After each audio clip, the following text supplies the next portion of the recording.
Perkenalkan, nama saya Kevin Sinaga. Di sini saya akan menjelaskan aliran realisme untuk memenuhi laporan mini riset rekayasa ide dan proyek saya yang diampu oleh dosen kami, Ibu Sri Mustika Aulia SPD MPD. Yang pertama, pengertian realisme. Istilah realisme berasal dari bahasa Latin realis, yang berarti sungguh-sungguh nyata, benar. Realisme adalah filsafat yang menganggap bahwa terdapat satu dunia eksternal nyata yang dapat dikenali. Realisme merupakan filsafat yang memandang realitas secara dualitas. Realisme berpendapat bahwa hakikat realitas ialah terdiri atas dunia fisik dan rohani. Yang kedua, bentuk filsafat realisme. Realisme religius menyetujui bahwa kita dapat memahami banyak hukum moral dengan menggunakan akal, namun secara tegas beranggapan bahwa hukum-hukum moral tersebut diciptakan oleh Tuhan. Realisme religius beranggapan bahwa manusia diciptakan memiliki kemampuan untuk melampaui alam natural yang pada akhirnya dapat mencapai nilai supernatural. Realisme natural ilmiah. Realisme natural ilmiah mengatakan bahwa manusia adalah organisme biologis dengan sistem syaraf yang kompleks dan serta inheren berpembawa sosial atau social disposition. New realisme dan realisme kritis. Realisme kritis didasarkan atas pemikiran Immanuel Kant. Menurutnya, semua pengetahuan mulai dari pengalaman, namun tidak berarti semuanya dari pengalaman. Objek luar dikenal melalui indera, namun pikiran atau rasio atau pengertian mengorganisasikan bahan-bahan yang diperoleh dari pengalaman tersebut. Realisme dan pendidikan.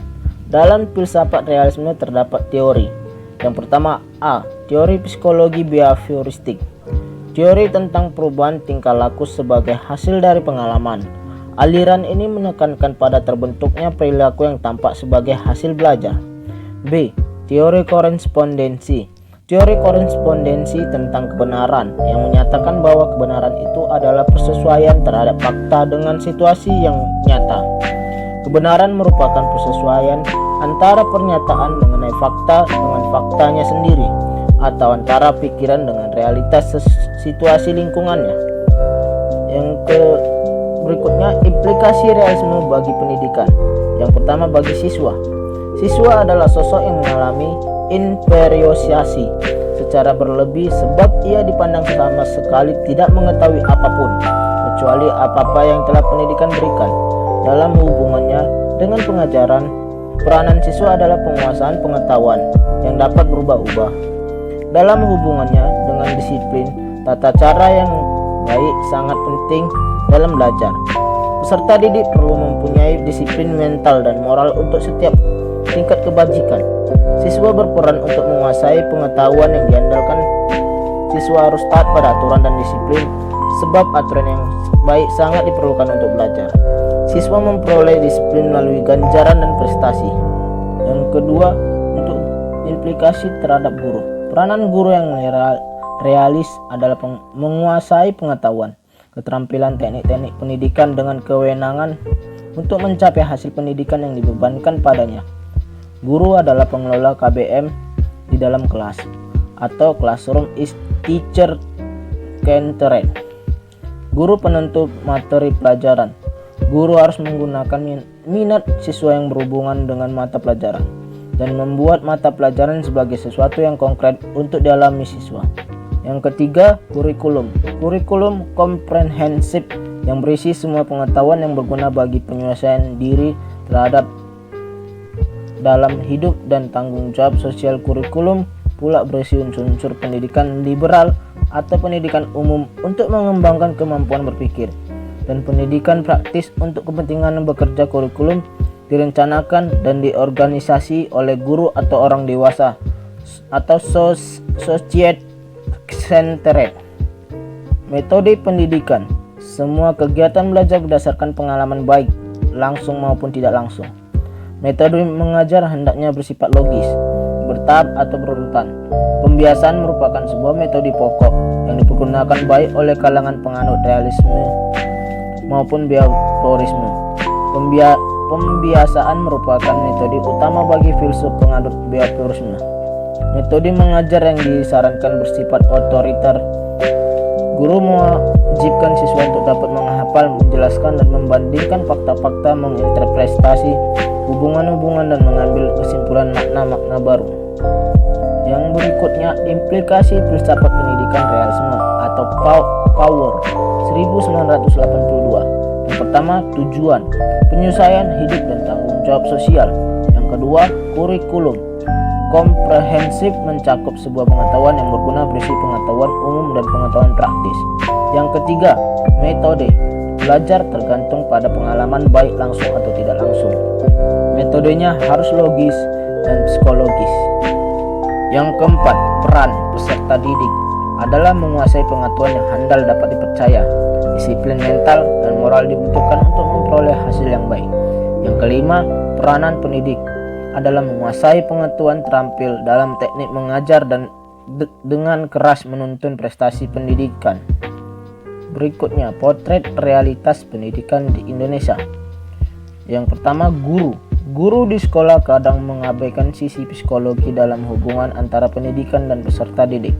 Misalnya, guru SMP dengan tipe mengajar hanya membaca materi, sedangkan anak SMP berada pada usia remaja yang aktif, maka guru pun kreatif menggunakan metode mengajar yang sesuai dengan tingkat usia mereka agar menarik. Guru harus lebih aktif agar pembelajaran menyenangkan, tidak menonton, dan siswa dapat memahami materi secara keseluruhan. Yang kedua, siswa. Siswa seringkali bermasalah dalam hal disiplin dan moral. Siswa-siswa memang menguasai pengetahuan, tapi secara moral untuk peningkatan kebajikan menurut pandangan realisme ternyata kurang mendapat perhatian siswa. Misalnya terjadi tawuran antara beberapa siswa bahkan sekolah, sering terjadi di Indonesia. Dalam pandangan realisme, hal ini menunjukkan bahwa siswa tersebut tidak realis, karena siswa yang realis adalah mampu menguasai pengetahuan. Disiplin juga bermoral dan dapat dipercaya. Yang ketiga, kurikulum. Kurikulum pada sekolah-sekolah tertentu kadang tidak mengutamakan pengetahuan yang berguna untuk penyesuaian diri siswa dengan lingkungan sosial maupun alam dan budaya. Misalnya pada sekolah-sekolah yang berbasis fundamentalis, hal tersebut menurut ajaran realis tidaklah sesuai karena tidak mengembangkan siswa pada arah penyesuaian diri terhadap lingkungan, terutama budaya dan masyarakat yang majemuk seperti Indonesia. Jadi saya menyimpulkan dari hal-hal tersebut di atas, maka dapat dikatakan bahwa aliran filsafat realisme sangat bermanfaat dan dibutuhkan dalam dunia pendidikan, karena pendidikan juga merupakan salah satu aspek dalam kehidupan manusia. Filsafat realisme yang dipelopori oleh beberapa filsuf dan ahli terkenal ternyata terbagi atas beberapa bentuk dan berkembang sesuai zaman. Filsafat realisme juga berjasa dalam dunia pendidikan yang menelaah realitas kehidupan pendidikan secara luas, karena pada dasarnya dalam pendidikan menurut pandangan realis ternyata pemahaman akan psikologi behavioristik sangat diperlukan dalam dunia pendidikan. Hal ini lah yang dihadapi oleh dunia pendidikan sekarang ini, tak terkecuali Indonesia. Dengan demikian, komponen-komponen dalam dunia pendidikan yakni tujuan pendidikan, guru, siswa, kurikulum, metode pendidikan, dan lainnya akan dalam kesatuan yang real, maka pengamatan dan pengalaman menjadi hal terpenting demi berlangsungnya proses pendidikan. Itu saja yang bisa saya dapat jelaskan. Sekian dan terima kasih.